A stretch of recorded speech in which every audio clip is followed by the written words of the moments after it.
The strong, the powerful Judy Ryan has returned to Money Savage. Welcome back, Judy. George, I'm so happy to hang out with you this morning. Thank you. Yeah, excited to hang out with you.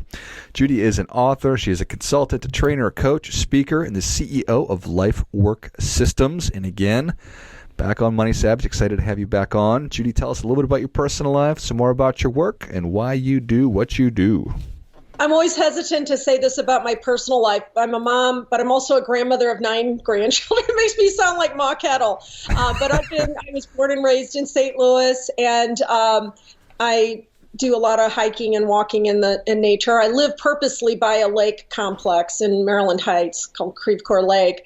And I'm an avid reader of all different kinds of things and a lot of psychology and business, but also, suspense and science fiction. And I love to present and write. So I have 2 columns that I write, and I have a published book. And as you know, I'm going to be doing my own podcast with you soon. Yeah. So some of the things that I'm doing. The thing I would want people to know most about me is that my mission is to create a world where people love their lives. And right now, it doesn't feel like a lot of people are loving their life, but that's truly what drives the car for me in my life, is to remember that and to bring myself back to that. So I think when I discovered what that mission was, I've always been that person, even when I was a little kid. So that's a little about me. I love it. And with everything going on, and with your mission being to help people love their lives, how do you sort of is it with each organization that you're working with, are you digging in to figure out what the major pain points are for the employees, and then to kind of remedy that? It's like, how do you start peeling the onion? Well, I feel like the way that I do it is probably not always immediately focused on the pain points per se, but it's more about, it is and it isn't. It's more about helping introduce to people a new onion. You said peel back the onion. A lot of us, a lot of people that we work with don't even realize what they don't know that they don't know.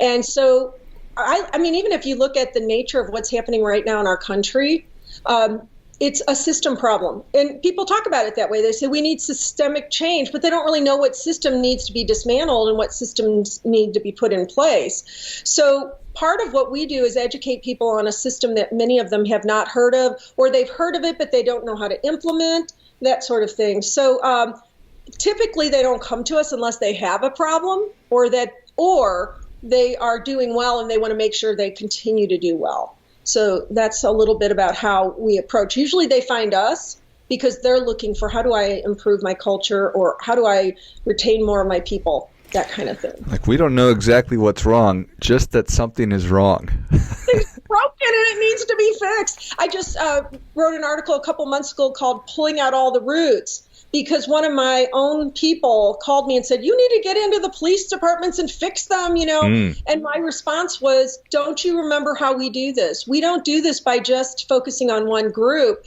We really focus on all of the stakeholders. Like, if I was working with the police, I would work with all the local politicians and churches and community groups and help them all learn a new system together, because it's not really one group's fault. It's a system that's causing lots of problems for a lot of people. So that's one way we do it that's a little bit different. Even when we go into a company, a lot of times the companies think that I'm just going to work with the senior team. I'm like, oh, no. We're going to work from CEO all the way down to frontline staff. So a lot of times what's happening is we keep trying to remedy what's on the surface, but not what's under the surface. And that's the real thing, that if it doesn't change, we will continue to get the same results. This episode is brought to you by Money Alignment Academy. If you are looking for a financial wellness platform for your company, your organization, and your employees, check out moneyalignmentacademy.com or click on the link in the notes of the show. It sounds really common sense. It sounds super smart, right? So why don't we do that? Is it because it's too hard? I don't know that it is common sense to the common community. There's an evolution of human systems right now. And a lot of people think they've seen it all, they've tried it all, and that there's nothing new. And I'm not saying that what we're doing is completely new. It's just never been mainstream. So it is common sense, but until people recognize what's actually causing the problem, they don't know what to discard. And so they try, even if they bring in new ideas, they build them on top of a foundation that's faulty. A lot of what I do is focus on what causes a breakdown inside people and inside teams and organizational groups. What is that set of conditions that causes that problem? And for many people, they don't realize that the deepest problem that we face is humiliation and a sense of a challenge to our sense of worthiness. When we recognize that, then we can make changes in a system. But until we see that the system itself perpetuates humiliation, we'll continue to have systems that perpetuate humiliation. And the more humiliated people become, the more misbehaving they become, which then reinforces in the minds of a lot of authority, well, now we need to use more of the same of what we've been doing, which is just a vicious cycle. I don't know if that makes sense. Yeah, it certainly, I think that it does. And I'm reticent, like everything that my brain wants to do is to come up with analogies to this, and that's not necessarily what I should be doing. But if you look at problems like law enforcement or homelessness, I think that those are probably good analogies, because the problem is not getting better, it's getting worse and worse and worse. Is that evidence of it's the humiliation piece, that I am in a position where I'm at risk of homelessness and then I fall into homelessness, and it's like a death spiral? No, I think it's bigger than that. It's why do we have homelessness to begin with? You know, it's more like that question. Like, I don't know. I love analogies, by the way. When I wrote Ripping Out All the Roots, it reminded me of when my dad used to teach me how to garden. He'd say, don't just pull the roots off at the level of the dirt, because they're just going to grow back. So when I think about homelessness as an example, I don't know if you follow Dan Price, but he is a perfect example of a system change. He was the guy who worked for Gravity Payments, who decided that he researched and found that if everyone makes at least $70,000 or more, that they can be more service oriented and help, create a better company. So he took money out of his own coffers to make sure every single person made a minimum of $70,000. And what happened is they tripled their business. And he's so adored that his employees all went together and bought him a Tesla. I mean, they really love him. So in my mind, that's a successful business person. And what happened is beyond that, when they got bigger, they moved into a neighborhood where there was a lot of homelessness, and they started to work within the larger community to apply certain ways of operating so that they could rid that area of homelessness. And even right now in the pandemic, he asked all of his employees to work with him to figure out how they could extend the life of the company through the pandemic rather than laying people off. And they all collaborated on pay cuts and things that they were willing to do to work together to create something completely different. So that's way bigger than just making sure people have are provided food or a shelter to go live in. It's a bigger system of change, I think. Yeah, I think that's an incredible analogy right there, that he recognized in his company. If we really want engaged and committed and evangelistic employees here, we need to get them to $70,000 a year minimum. So he did that, even at the expense of his own income, tripled the company, and then the area that they were in, they saw, okay, maybe we're experiencing some minor theft of vehicles and stuff like that. What's going on here? Oh, there's problems with homelessness in our area. What can we do to invest in our surrounding community to help alleviate this? And I'm sure that they took a multi-pronged approach, for lack of a better term, and figured it out. Well, a couple things that's interesting about it is, I don't understand why more business leaders don't see that he tripled his business and say, aha, maybe that's a good idea. And what's so interesting is even some of his employees that had been there longer, they were resentful at first because they had that mindset of they don't deserve as much, where why would that matter to them? They're not going to have their pay cut. So it was an adjustment about having social interest, which means caring about what we're causing for the people around us. That's what I love about Dan Price. He's just such a solid example of that. But I also see that, like, for example, I saw a video clip on social media about the NBA. And it says, is this a good idea or is this socialism? That's what the article was about. But the NBA, what they do is they operate in a win-win type of collaborative set of systems. So even if they're dealing with a smaller, a smaller basketball team that's less recognized, less popular, less well-funded, they're going to make sure that all of those teams within the NBA are equally successful because they know that they can't be as successful if they become a monopoly, on basketball. And so they're all there to make sure everyone rises together. And that, again, I'm like, why aren't more people seeing that? Because we do that in our work. One time we worked with a company that had hundreds of facilities that they worked in long-term care facilities as a rehab company. And we took 15 of their facilities and we helped them. The biggest challenge they had was they weren't getting enough billable hours for all their different therapists. And what the company was doing was using a lot of Gestapo tactics, putting little wristbands on them where they had to push the button when they were in a billable hour, and then they'd get censured if they weren't getting billable hours. It became kind of cutthroat and fear-laden. And so when we came in, we taught them how to be results-oriented as a collective. So all of the 15 facilities worked on helping one another to get the billable hours they needed so that everybody was able to focus on quality and was adequately supported instead of competing against each other for various things like patients and billable hours. And they got an increased amount of billable hours because they changed the way that they were functioning as human beings. And it was aligned with who they most wanted to be, as opposed to feeling like they were being, tracked and policed all the time. Yeah. I can't imagine a single human being that would want to be under that kind of scrutiny or regime. Control. Yeah. Right? Yeah. In terms of going back to some of the people that at Gravity Payments that were resentful because they'd been there for a long time and they're looking at these newbies that are now making $70,000, was that a challenge to their worthiness? I think that because people are so protective of, am I okay? They judge how okay they are a lot of times by how far they've climbed the ladder.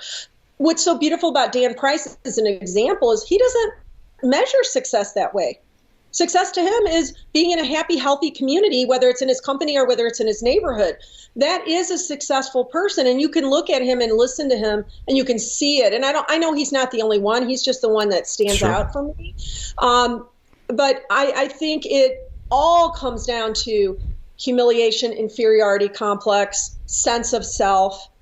The only way we really get sense of self is when we care about what's happening to all of us. I really believe that. One of my favorite remembrances of the Twilight Zone was a story about a guy who dies and he sees these pearly gates with all these people smiling at him, and they say, oh, we're here to give you whatever you want. And every day he asks for more and more and more. I want a sports car. I want a mansion. I want money. And by the end of the week, he can't think of anything else he wants. And finally, he says to the people, I thought heaven would be a little more fun than this. And they said, who said you're in heaven? Many of the coolest gifts I've ever received have been transportation related. My first bike, the pedal-powered go-kart I got for Christmas one year, and most recently, my electric bike. It's the perfect gift for the explorer, the eco-warrior, and the parent on your list, or as a treat for yourself. And starting at just $799, these e-bikes are friendly on your wallet. Plus, you get hundreds of dollars in free accessories when you purchase this holiday season at electricebikes.com, Lectric, ebikes.com. I've had so much fun over the past couple of months on mine. It's a blast just riding around the neighborhood, going to my favorite coffee shop, and even running errands. Take a second, let your mind wander. Where would you go on your new electric bike? Where would you go with your friends? Where would you go with your family? That fun that you're imagining, it's a lot closer than you think. Your electric e-bike ships for free. It comes fully assembled, and it's foldable for easy travel and storage anywhere you go. Get hundreds of dollars in free accessories with any electric e-bike purchase this holiday, including America's best-selling e-bike, the XP 3.0. Visit electricebikes.com for the electric model for you. That's LECTRIC ebikes.com. This is the time of year I wish I had just a little more time. Time to shop for presents, decorate the house, and get ready to host family and friends. We've all got a lot going on during the holidays. Let ShipStation do the heavy lifting so you or your team can put your time, money, and energy into more important things. Plus, when it comes to those inevitable holiday returns, ShipStation automates, recommends exchanges, and gathers customer feedback. So even if they bought the wrong size or color, they'll still have a great experience. Whether you're shipping from your house or multiple warehouses, ShipStation can increase your holiday profitability. And it's easy. The ShipStation dashboard is intuitive, very straightforward. And if you're not sure if it's right for you, there's a 60-day free trial, and it's super easy to get set up. And I think you'll be pleasantly surprised by the pricing, meaning you're probably going to save money by partnering with ShipStation. Let your customers shop risk-free this holiday season with ShipStation. Go to ShipStation.com and use code LifeBlood today and sign up for your free 60-day trial. That's ShipStation.com, code LifeBlood. Isn't that a kicker? Nice. I think the only episode I remember of that show, but it just stuck with me because we're really doing that in our lives. We're climbing up that wrong ladder. Stephen Covey says, we're seeking success where it really isn't there. And it can, that's why I think we can see movie stars or celebrities that overdose on drugs and die, even though they're beautiful, talented, acclaimed, and all of that. Yeah, that's a really powerful thing. The only time that we really get a sense of self is when we really care about everybody else.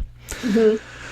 So everything that you're talking about, it's really resonating with me, and I'm thinking about how you can apply this in just your family life with help. If like I'm thinking about my son James, he's 4, and he's giving me a run for my money, and I'm thinking about what can I do, to help him just improve his situation. But it's with spouses and business partners, and it's everything.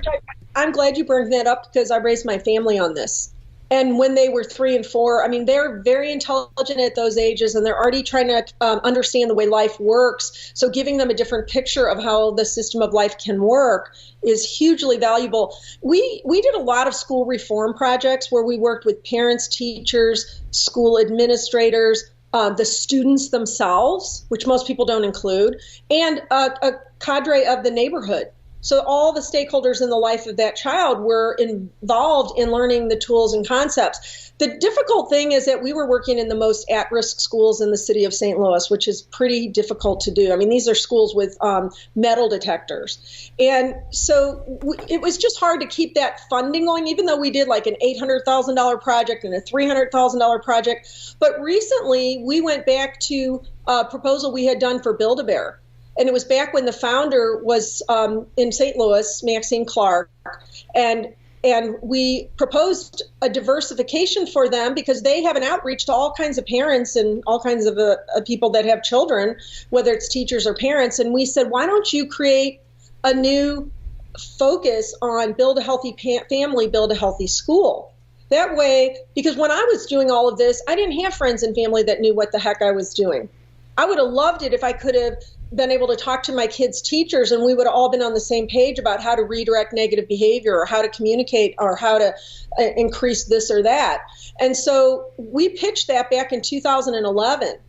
But because that particular company had been in such dire straits from the 2008 recession, right when Maxine wanted to go forward with us, she ended up selling the company instead because they were really getting close to being in the red. So we just went back to them this year and we proposed the same thing, and we even sent them the presentation I did for Maxine. And now they want to talk in the first quarter of this year, because I bet they're in the same straits they were in 2008, because their stores globally have taken big hits. And really, the community at large needs an intervention for parenting and educational reform around behavior, way more than it did in 2011. So we're hoping that maybe the time is right for that. But you're right, human systems are applied everywhere. When we work in corporations, people tell us, this is helping me at home with my kids. This is helping me with my neighbors or my relatives. And God knows a lot of people need that right now with what's happening politically, right? For sure. Help me not kill this person in my family. Right. And so right now, and when we work with parents and educators, they say, oh my gosh, this is helping me with my coworkers, because really good emotional intelligence and human systems are good everywhere. So you're absolutely right about that. And I love 4-year-olds, by the way. They have that crazy logic, like my sister said to her son when he was 4, he had to go to the bathroom, and he goes, Mommy, I have to go to the bathroom. She said, can you hold it? And he said, I can't reach it. I mean, that's awesome. Yeah, it's hilarious. That is amazing right there. It's fascinating, right? That if we're attempting to reform a school and educational system, and we're talking to everybody except for the kids, that's a whole nother podcast right there. So. Oh my gosh. One time we were asked to demonstrate a family meeting, because that was one of the practices we did. And we had the 4-year-old run the meeting. She was either 4 or 5. And I asked the audience, how many of you are surprised that a 4-year-old can run a meeting? And they're like all raising their hand. And I go, what you don't know is I'm a dominant mother who loves to steamroll little kids at times. I had to learn how to be a good follower to a 5 or 4-year-old, And that's what's missing in a lot of companies. There's a lot of people trending in the direction of what's called agile, enterprise agile technology, philosophy. And what they're recognizing is we don't have people that have confidence or sense of self, and they don't know how to lead or follow as the needs dictate. Oh, I'm not a leader. Don't ask me to do that, right? And what we taught our kids was how to flex between both of those positions of leading and following, so that they're not uncomfortable with either. Love it. Well, Judy, Savage Nation is ready for your difference-making tip. What do you have for them? All right. I would say there's 2 things. One is I live my life from this motto: if it's not a hell yes, it's not a yes. Too many times we're sacrificing our own happiness because I should, I have to, I ought to. I was just asked this week if I wanted to be put a chapter in a book with a group of people, and I was like, I don't want to do that. I just knew it wasn't a hell yes. So I said, thank you so much, but no, thank you. And also, I'm at an age right now where one of the most valuable things I've learned is surround yourself with the people that make you happy and that enrich your mind and your heart. And the people that don't do that, if you have to be around them, be caring and respectful, but don't invest more than that in them, because they will be a big drain on your energy. And what happens is when you stop trying to be with those people, you open the space for the people that can and do enrich your life and share your values, that sort of thing. So those are 2 huge things that I feel happy for having adopted. Well, I think that is great stuff. That definitely gets it. Come on. If it's not a hell yes, it is a no. Maybe even a hell no. Judy, I love it. Yeah, sometimes. Well, thank you so much for coming back on. How can Savage Nation engage with you? Well, there's lots of ways, but I would say the most helpful and easy way is to go on either our LinkedIn, on just my LinkedIn, because I love to have that connection with people and I'd love to get to know them, invite them on our podcast and all kinds of things. But also our website has our phone number and our email addresses and everything. And it's lifeworksystems.com. And I say it that way because everybody wants to call it LifeWorks Systems, and it's not. It's lifeworksystems.com. And if you go on there, you'll find, all the kinds of ways you can connect with us. And we'd love to get to know you. Perfect. Savage Nation, if you enjoyed this as much as I did, show Judy your appreciation and share today's show with a friend who also appreciates good ideas. You can find Judy on LinkedIn as well as lifeworksystems.com. Thanks again, Judy. Thank you, George. It's been a pleasure. Always. And until next time, keep fighting the good fight, because we are all in this together.